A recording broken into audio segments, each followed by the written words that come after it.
Magandang araw mga kagrisikap. Papakita ko sa inyo ngayon paano kontrolin ang mga damo sa transplanted na palay. Ito ang magandang gamitin nating herbicide mga kagrisikap, lalo na kapag laging maraming damo ang ating palayan.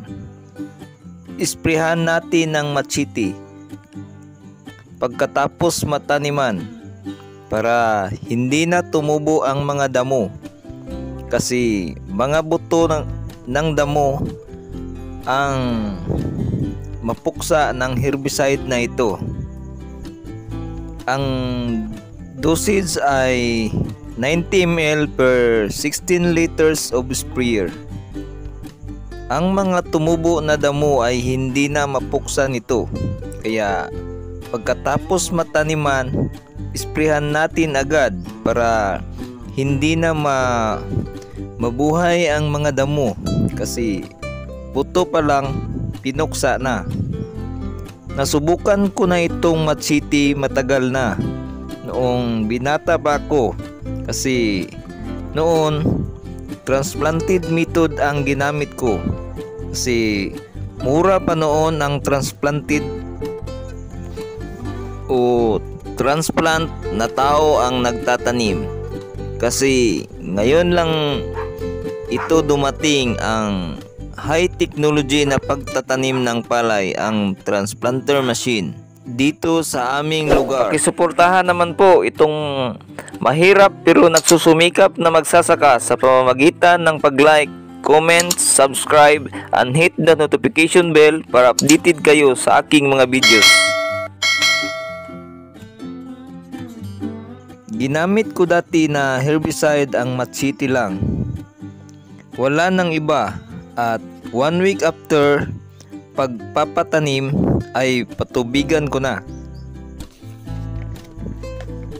Kaya wala talagang mga damo na tumubo. Kaya ito naman ang gagamitin ko ngayon, kasi daming damo na tumubo sa aking palayan. Kaya ako naka-spray ng Tornado at Frontier dati, pero okay lang naman kasi patay lahat ng damo sa Frontier, kaso napakamahal lang. Kaya ngayon gumamit ako ulit ng machete para makabawas gastos. Buto pa lang puksa na. Napakahirap kapag maraming damo. First application ng abono maraming kaagaw ang palay na damo.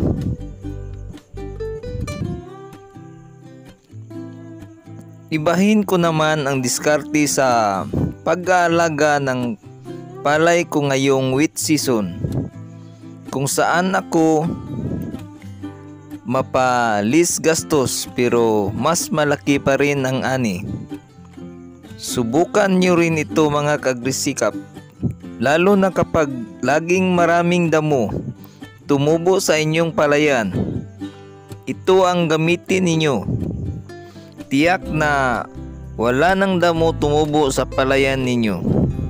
Pero dapat tapos pagkatanim, sundan na natin agad ng machete para puksa talaga, kasi ang mga buto ng damo ay madaling tumubo kapag wala ng tubig ang ating palayan. Kaya huwag na nating hintayin na tumubo pa ang mga damo para mabawas-bawasan pa ang ating trabaho sa ating palayan. Napakahirap talaga kapag maraming damo, lalo na kapag hindi nyo alam paano mapuksa, kasi iba't iba na ang mga herbicide bawat damo na tumubo, at napakamahal pa. Tulad dito sa aming lugar, may mga tao o magsasaka pa rin na hindi alam paano puksain ang mga damo. mag-spray ng herbicide na napakalakas lumakad. Parang nag-spray lang ng pang-uod. Hindi talaga mamamatay ang mga damo. Kaya laging failure. Damo ang mas marami na tumubo o lumaki. Kaya dapat wais talaga tayo ngayon sa pagsasaka, mga kaagrisikap.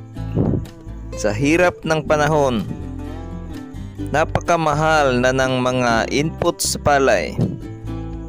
Gawin nating mag-least gastos pero malaki pa rin ang maani.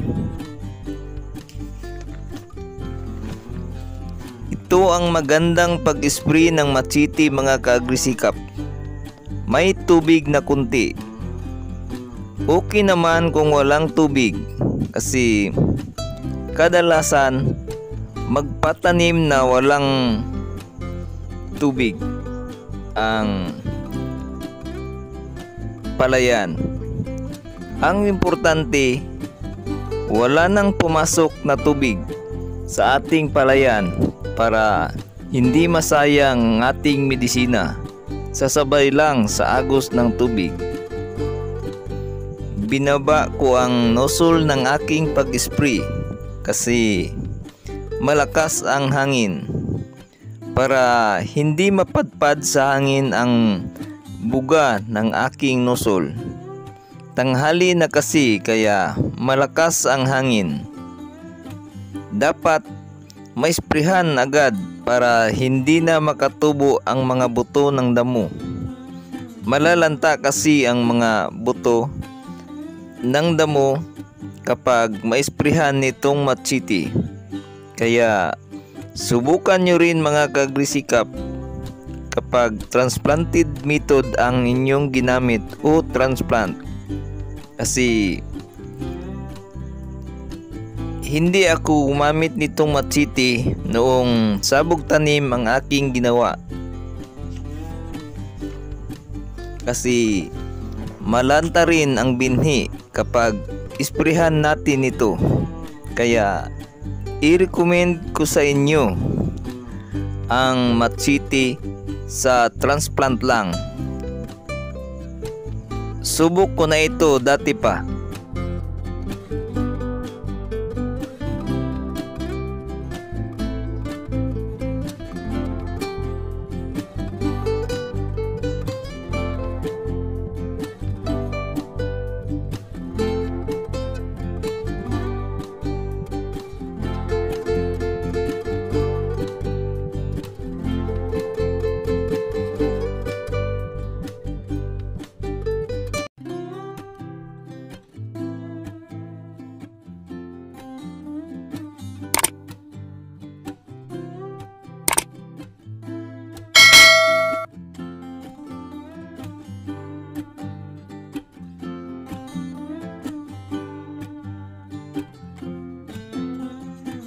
Hanggang dito na lang muna, mga kaagrisikap.